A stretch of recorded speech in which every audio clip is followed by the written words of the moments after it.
Olá, como vai você? Tudo bem? Você que me segue aqui no YouTube, Professor Marco Aurélio falando, e esse é o primeiro capítulo de uma série de vídeos, essa que é uma websérie, Inclusão, um guia para educadores. Essa websérie, gente, nasceu de uma série de perguntas que eu fiz para vocês mesmos, que me seguem aqui, sobre que tipo de conteúdo vocês gostariam de receber aqui no YouTube, e uma das sugestões que mais apareceu foi inclusão.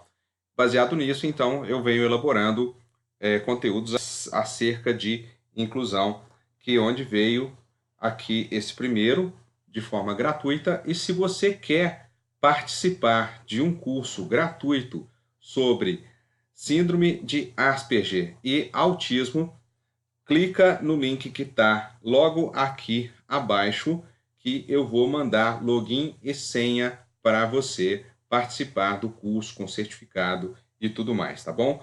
O o link está logo aqui abaixo.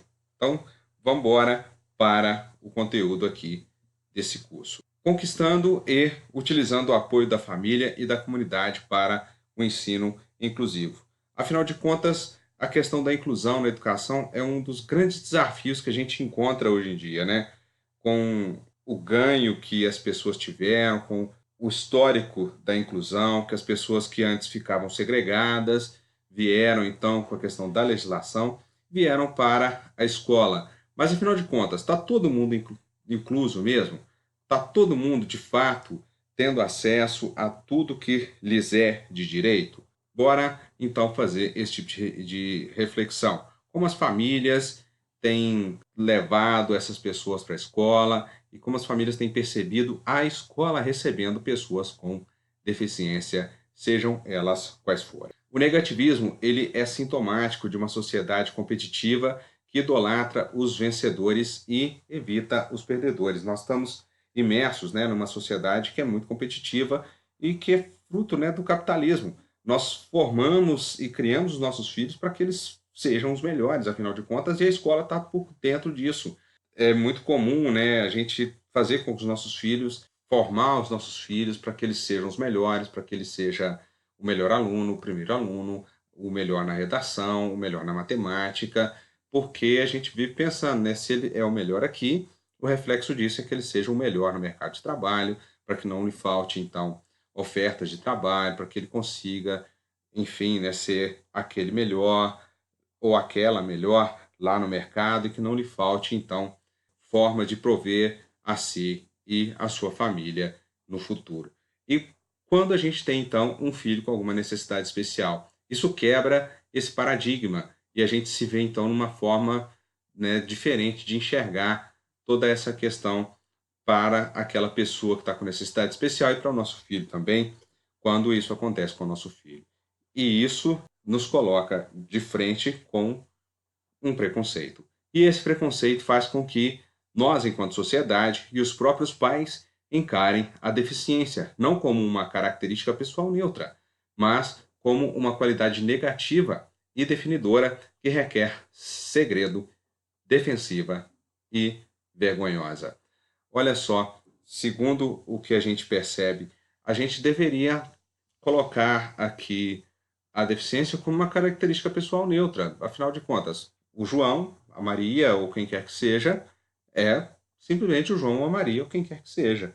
Ah, mas nós simplesmente colocamos, né? O João ou a Maria são a pessoa com deficiência. E isso coloca a deficiência em muita evidência.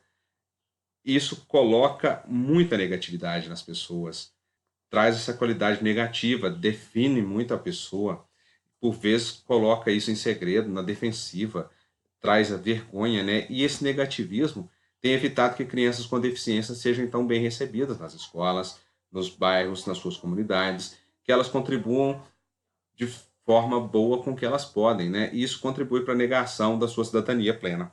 As crianças não estão contribuindo para a sua cidadania plena porque elas estão sendo negadas a isso. Olha só que interessante essa citação aqui. Quando eu recebi os relatórios sobre Michele, de seu psicólogo, do seu fono, do seu médico, do seu neuro ou de qualquer outro, sempre os considerava rascunhos. Pegava uma caneta, marca-textos e destacava os pontos positivos sobre o documento. Se não houvesse pelo menos 50% amarelo, ou seja, 50% destacado em positivo, eu fazia os acréscimos e pedia que fossem acrescentados. Olha que interessante que esse pai ou essa mãe fez aqui. Sempre destacava, se não tivesse pelo menos 50% de ponto negativo, ponto positivo, pedia para que fosse modificado. Afinal de contas, essa criança não tinha que ter só ponto negativo, né? Só pontos a se melhorar. Se tivesse sendo feito isso, estava apenas e tão somente destacando a deficiência. E é o que está falando aqui, ó, que os pais devem questionar e mesmo desafiar os resultados da avaliação e se pode recusar a assinar. Se pode também exigir avaliações que sejam independentes. Devem insistir em uma ênfase baseada nas potencialidades em todos os aspectos da vida dos nossos filhos. Em todos os momentos nós devemos fazer isso. Nós devemos, enquanto pais, olhar as potencialidades das nossas crianças e tornar a deficiência algo que é tão somente e meramente um detalhe. Daqui a pouco nós vamos começar a enxergar como as crianças chegam à idade escolar e como elas chegam e adentram a escola, como elas são recebidas pelos colegas, pelos profissionais da educação e como isso é comparado, então, de acordo com as outras esferas da comunidade. No próximo episódio da nossa websérie e eu aguardo você lá. Um abraço, tudo de bom e até!